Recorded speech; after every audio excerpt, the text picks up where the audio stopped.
Estimados estudiantes, espero que estén muy bien. Este es un nuevo video de nuestro curso de física en este semestre tan difícil a distancia.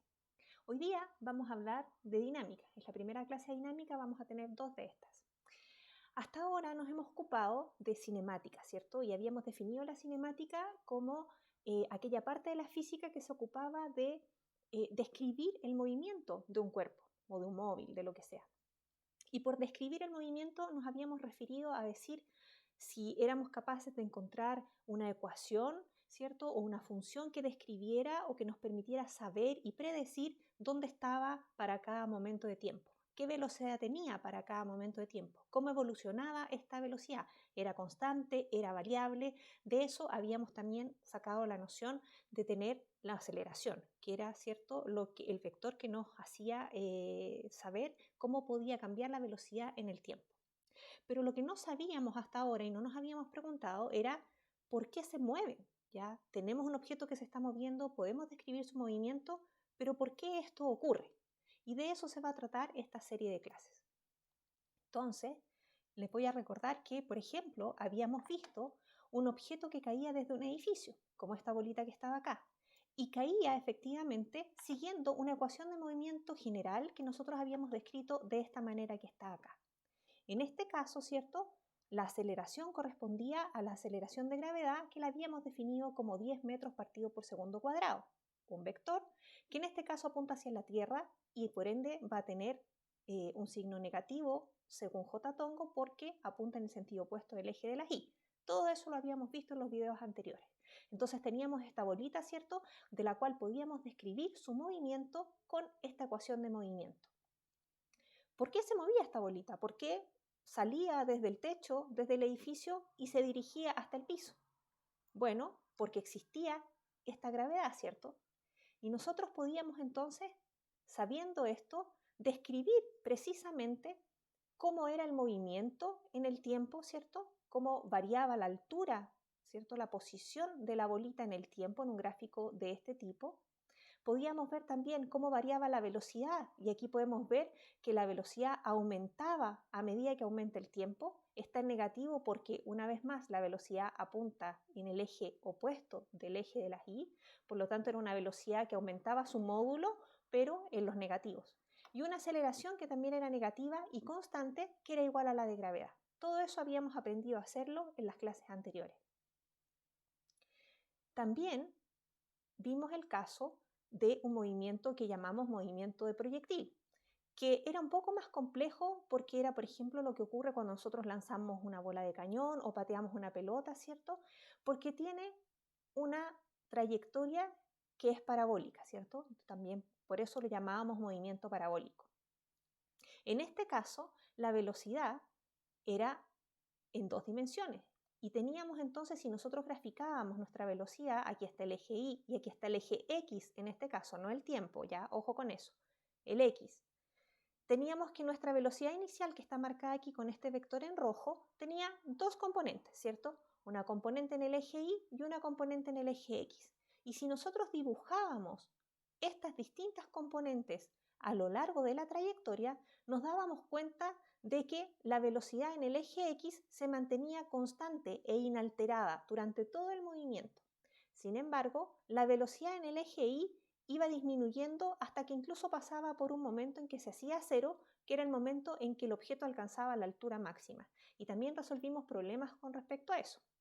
La razón por la cual la velocidad en X no variaba y no sufría ninguna variación, ¿cierto? Y se mantenía constante a lo largo de todo el movimiento, tenía relación con que en ese eje, en el eje X, no había ninguna aceleración. Por lo tanto, la ecuación de movimiento no incluía la aceleración porque la velocidad era constante. Sin embargo, en el eje Y existe la aceleración de gravedad, igual que en el caso de la pelota que caía del edificio. Y entonces, en la medida que esta velocidad inicial, ¿cierto?, que apuntaba hacia arriba, progresaba, ¿cierto?, iba disminuyendo su magnitud producto de la aceleración de gravedad hasta alcanzar un valor cero y a continuación empezar a crecer pero en sentido contrario y que corresponde a la parte del movimiento donde el objeto vuelve a tierra. Entonces, estamos en condiciones de, ya que hemos visto, ¿cierto?, estos tipos de movimiento, ¿qué es lo que hace que estos objetos se muevan, ¿cierto? ¿Qué es lo que hace que se muevan de esta manera que está descrita aquí? Entonces, hoy día vamos a hablar de un concepto que ustedes ya han escuchado muchas veces y que es el concepto de fuerza. ¿Y qué es lo que comprendemos nosotros por fuerza? Si nosotros lo pensamos y tratamos de dar una definición, ¿cierto?, cotidiana, vamos a pensar que es una suerte de interacción. Interacción en la que yo, por ejemplo, tomo algo y lo tiro o empujo algo, ¿cierto? Y una interacción entre dos cuerpos que producen un movimiento. Vamos a ver más adelante que nos vamos a referir con que no es que produzca un movimiento, sino que produce un cambio en ese movimiento. Pero por ahora dejémoslo como una interacción y guardemos esa noción de empujar o tirar. Sin embargo, nosotros sabemos que esas no son las únicas fuerzas a las que estamos expuestos. Lo que sí sabemos es que si es una interacción y tiene que ver con que algo, ¿cierto?, cambie la forma en que se está moviendo, la fuerza debe entonces ser un vector. Porque en esta interacción nosotros vamos a comprender que hay una magnitud que debe ser relevante, ¿cierto? No va a dar lo mismo si una fuerza es más grande o más pequeña. Y lo otro es que si estoy empujando o tirando algo, ¿cierto? Lo estoy haciendo con una dirección y con un sentido. Por lo tanto, tengo las tres componentes que definen un vector. Y eso hace entonces que la fuerza sea efectivamente un vector que va a tener una magnitud, una dirección y un sentido de la misma manera que lo habíamos definido para la velocidad, para la aceleración y para la posición. Como hablábamos recién, no es las fuerzas de contacto como tirar y empujar las únicas que conocemos. Nosotros en la vida cotidiana vemos y estamos expuestos a una fuerza que es de largo alcance, ¿sí? Una fuerza que no necesita que los cuerpos estén en contacto para aparecer. ¿Saben cuál es? Yo creo que sí. Es la fuerza con la que la Tierra nos atrae y que es la razón, por ejemplo, por que la bolita caía al suelo. La razón por la que la pelota que le damos un puntapié, ¿cierto?, describe un movimiento parabólico, pero termina por caer.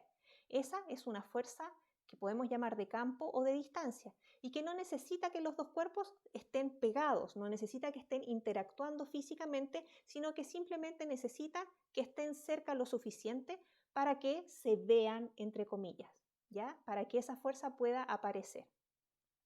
Este tipo de fuerzas de campo, como la fuerza con que la Tierra nos atrae, que es la fuerza peso, es también un tipo de fuerza que nosotros encontramos cuando veamos electrostática. Es la fuerza que aparece entre una carga positiva y una negativa y que hace que se atraigan o que entre dos cargas positivas se repelan. También es algo que nosotros vemos constantemente cuando jugamos con los imanes, ¿cierto? Y vemos que los imanes se pueden pegar o se pueden repeler dependiendo de cómo yo los pongo. Todas esas fuerzas son las fuerzas que vamos a llamar de campo o de distancia. Pero también tenemos las fuerzas que experimentamos todos los días, como las fuerzas de contacto. Y dentro de esas tenemos, por ejemplo, una fuerza con la que el resorte, ¿cierto?, yo lo puedo estirar, ¿cierto? Está la fuerza que yo hago para estirar el resorte, pero también está la fuerza con que el resorte resiste a que yo lo tire. Está la fuerza, por ejemplo, con la que yo puedo tirar de algo, ¿cierto? Y entonces aquí ustedes ven en este vector azul que aparece esa componente que tiene una dirección y un sentido, puesto que la estoy tirando desde un soporte, ¿cierto? Y eso significa entonces que la fuerza tiene una dirección y un sentido. Y está aquí nuestro futbolista americano, que lo habíamos visto en el lanzamiento proyectil, que al golpear la pelota, ¿cierto?, también imprime una fuerza que le permite a esa pelota realizar su movimiento. ¿De acuerdo? Todas estas fuerzas que tenemos aquí a mano izquierda van a ser de contacto y las fuerzas de la derecha van a ser fuerzas de campo.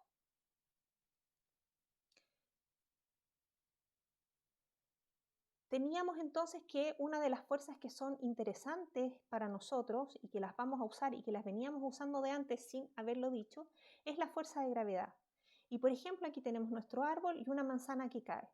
¿Por qué cae esta manzana? ¿Por qué no queda flotando? ¿Cierto? Cuando uno lo dice así parece absurdo, porque iba a quedar flotando. Nunca he visto una manzana que se desprenda de un árbol y quede flotando, ¿cierto? Bueno, estamos tan acostumbrados a verlo que como que dejamos de verlo. Pero la razón por la que no queda flotando y se aproxima hacia la Tierra hasta tocarlo es porque existe efectivamente una aceleración de gravedad y una fuerza con que la Tierra atrae a los cuerpos, nosotros incluidos. Es la razón por la que cuando saltamos no salimos volados, no, sino que volvemos a Tierra, con mayor o menor gracia.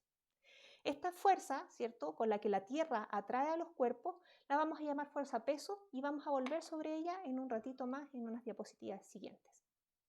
Entonces, las fuerzas de contacto, ya estamos claros, por ejemplo, en este caso la niña que empuja la caja y lo empuja con una fuerza, ¿cierto?, que aparece sobre la caja y que entonces hace que la caja se mueva. Y nos acercamos al concepto entonces que habíamos visto al inicio, y es que estamos incorporando la fuerza como aquella cosa, aquella suceso que hace que los cuerpos se muevan.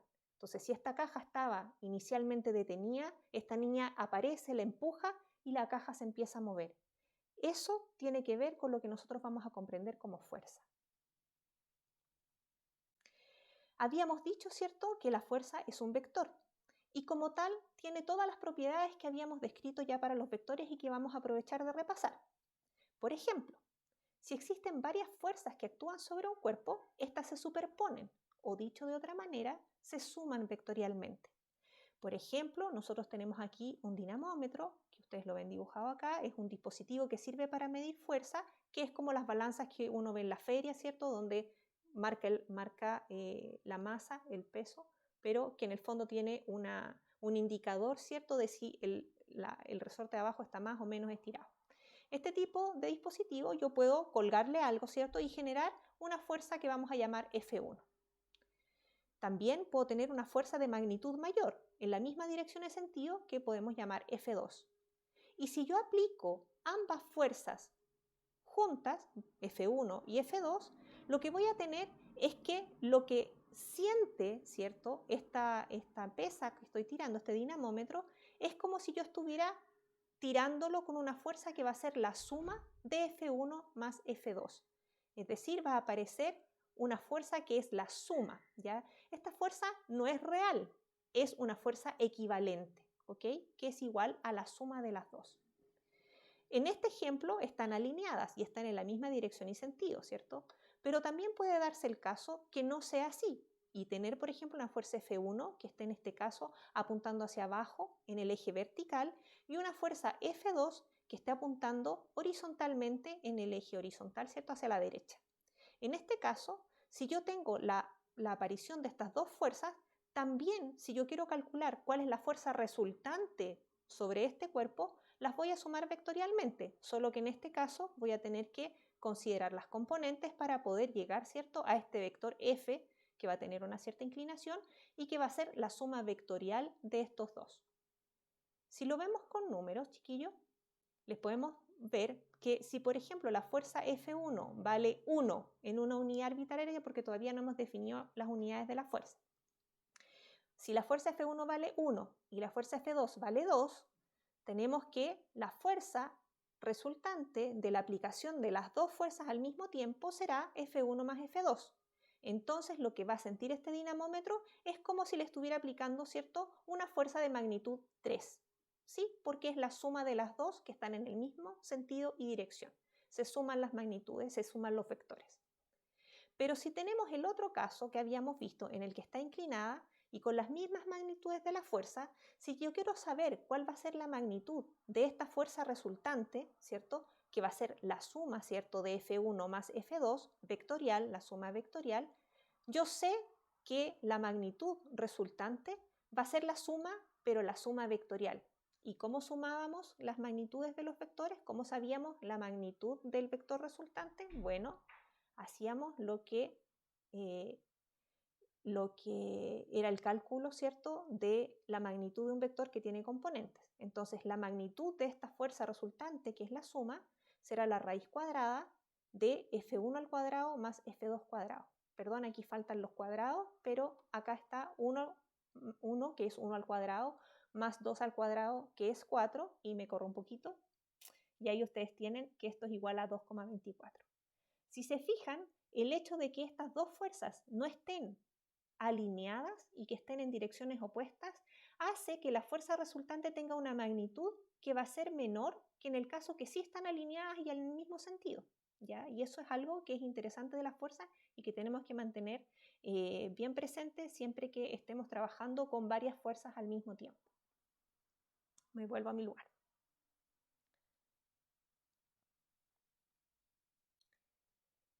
El hecho de que las fuerzas se sumen vectorialmente es algo que es muy interesante y nos va a ser muy útil, y lo vamos a ver en un ratito más, todo lo útil que va a ser. Cuando yo tengo dos fuerzas que están actuando sobre un cuerpo y digo que las puedo sumar vectorialmente, ¿ya? Lo que estoy diciendo es que puedo aplicar una fuerza F igual a la suma vectorial de estos dos, y que en el fondo lo que le va a pasar al cuerpo, ¿sí?, es equivalente si yo aplico la fuerza F1 y la fuerza F2 que si aplicara la fuerza F1 más F2. ¿Se entiende? Si yo aplicara una fuerza F que tiene esta dirección y que su magnitud es la suma de F1 más F2, el efecto sobre el cuerpo va a ser equivalente a que si yo aplicara por separado estas dos fuerzas, ¿sí? Aplicar entonces una fuerza equivalente a la suma de las fuerzas que se aplican es equivalente a aplicar cada una de las fuerzas por separado. Y esto es muy importante, porque esta fuerza F en principio no existe. Lo que existe en realidad son esta y esta, F1 y F2. Esas son las que realmente se están aplicando. Pero cuando yo las sumo, puedo decir, esto es como si yo aplicara esto, es como si yo aplicara esta otra fuerza, ¿sí? Y esta situación se vuelven equivalentes en términos de lo que le va a producir al cuerpo. Ahora bien, dado que nosotros podemos sumar las fuerzas vectorialmente, ¿qué sucede si de esta suma de las fuerzas que actúan sobre un cuerpo, la suma vectorial es 0? Puede pasar. Yo puedo tener una fuerza de magnitud 2, ¿cierto?, que apunta para acá, y otra de magnitud 2 que apunta exactamente en la dirección y sentido opuesto. Vectorialmente estas se van a cancelar y voy a tener que sobre el cuerpo la sumatoria de esas fuerzas va a ser igual a 0. ¿Qué va a pasar? ¿Qué creen ustedes que va a pasar? Tómense un minuto para pensar qué es lo que pasaría. Bueno, si el cuerpo está en reposo, ¿cierto? Si no se está moviendo, es fácil. Si no se está moviendo y la sumatoria de todas las fuerzas que yo estoy aplicando, así sean 1000, la suma da 0, ¿sí?